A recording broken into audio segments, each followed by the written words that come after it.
There was a catalog that arrived every fall. You probably remember the weight of it.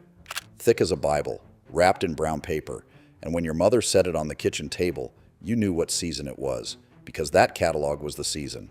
You circled things in crayon. You argued with your brothers over the bicycle page. Your grandmother spent a whole Sunday afternoon on the kitchen section.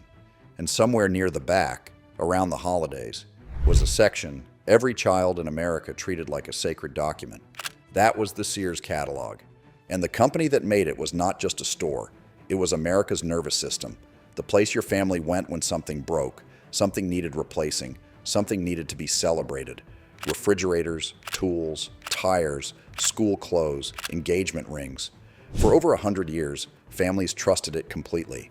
At its peak, Sears was the largest retailer on earth. 1 in every 2 American households carried a Sears credit card. They built the tallest building in the world, not in some financial district, but on the strength of selling washing machines and work boots to ordinary people. And then it ended. Not slowly, not because the world changed too fast. It ended because of decisions, specific, deliberate, documented decisions made by specific people who knew exactly what they were doing. This is that story. Richard Warren Sears was 23 years old when he sold his first watch. It was 1886. He was a railroad station agent in rural Minnesota. Ambitious, practical, with no family money and no particular plan. A local jeweler refused a shipment of pocket watches. Sears bought them himself, sold them to other station agents along the line, and understood immediately that there were millions of Americans spread across a country too big to shop anywhere. They needed someone to come to them. He moved to Chicago. He partnered with a watchmaker named Alva Roebuck. By 1893, Sears, Roebuck and Company was mailing catalogs to every corner of the country. For families in rural Kansas, in Appalachia, in communities hours from the nearest city, that catalog was a window into a world they couldn't otherwise reach. You could order a suit, a set of dishes, or a prefabricated house, a full house shipped in pieces by rail from the same company your neighbors trusted.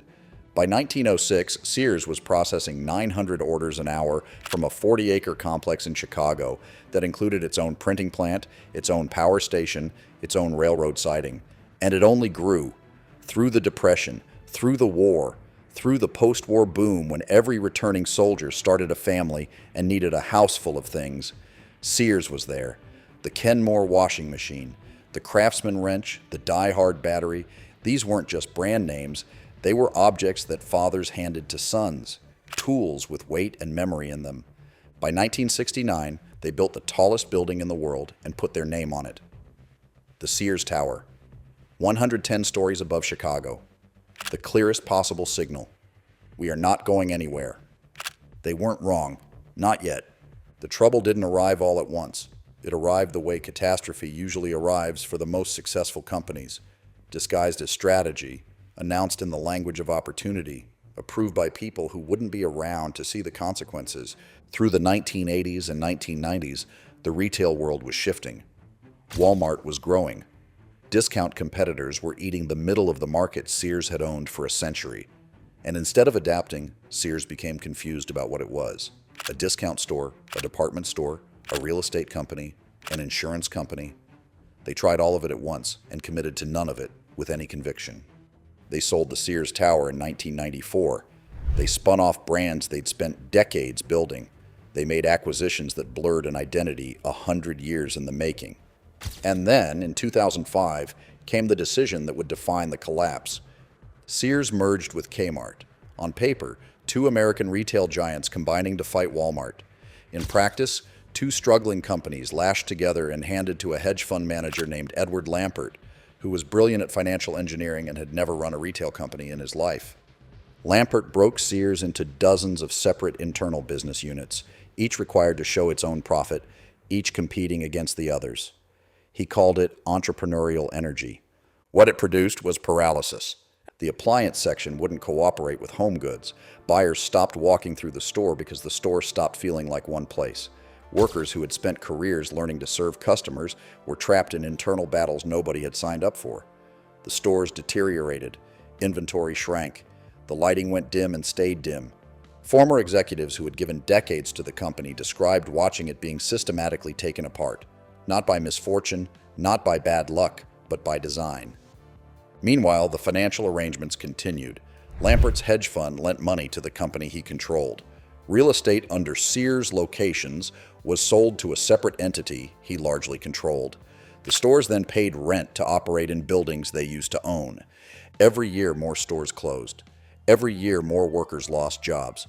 Workers who had given 20, 30, 40 years to a company that had once been the most trusted employer in America.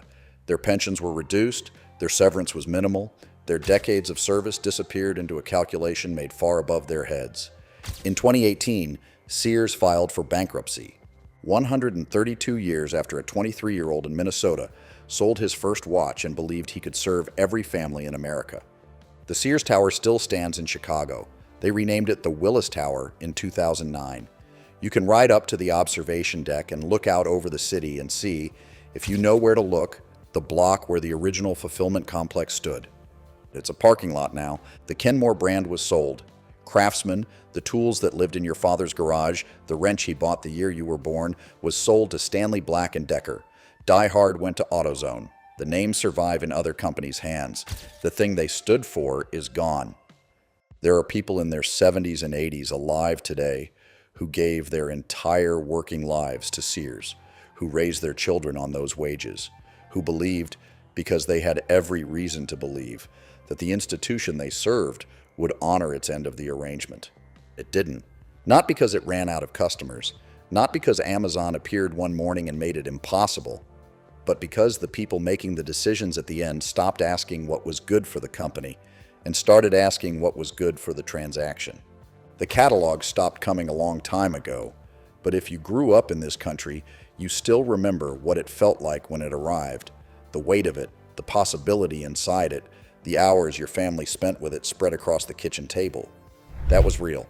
The company that put it in your hands and what was done to that company deserves to be remembered.